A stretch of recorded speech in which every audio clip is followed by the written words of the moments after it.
ગીર સોમનાથના ગીરગઢડા તાલુકામાં કમોસમી વરસાદથી ખેડૂતો હેરાન પરેશાન થયા। હરમડિયા ગામે માવઠાને કારણે ખેતરમાં ગોઠણસમાં પાણી ભરાયા। બાજરી અને તલ જેવા ઉનાળુ પાકમાં પણ વ્યાપક નુકસાન છે।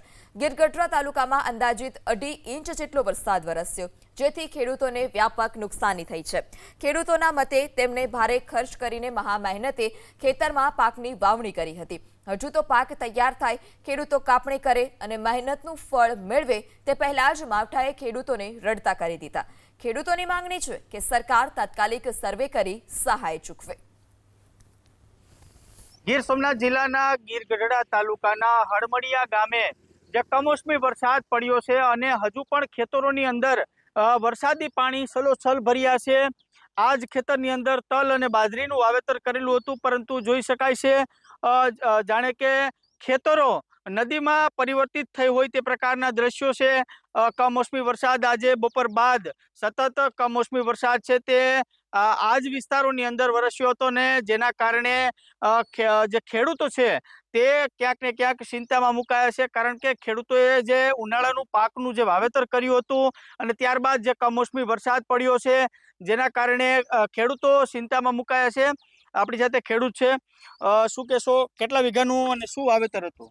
મારે 2.5-3 વીઘાનું તલ હતા ને 4 વીઘાનું બાજરી હતી। હા, એ બધું પતી ગયું, કારણ કે ઓછામાં ઓછો 3 ઇંચની આજુબાજુમાં વરસાદ પડેલ છે બપોર પછી, હમણાં બંધ રહ્યો।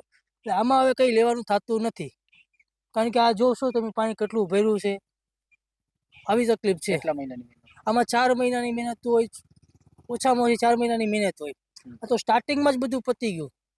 આટલું મોંઘું બિયારણ, ખાતર, પોતર, મહેનત, અત્યારે કોઈ ખેડૂતની પરિસ્થિતિ ખરાબ એટલે ફૂલ ખરાબ છે। એટલે સરકારને નિવેદન છે કે અમે બને એટલા પ્રયત્ન કરી અને સહાય આપવા વિનંતી। ચોક્કસથી આ હળમતિયા ગામનું જે ખેતર છે જોઈ શકાય છે ગોઠણ સમા પાણી છે તે ખેતરની અંદર હજુ પણ ભર્યા છે।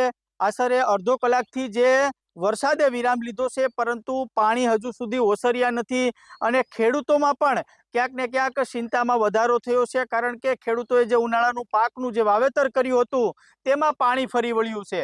અર્જુનવાળા, એબીપી અસ્મિતા, ગીર સોમનાથ।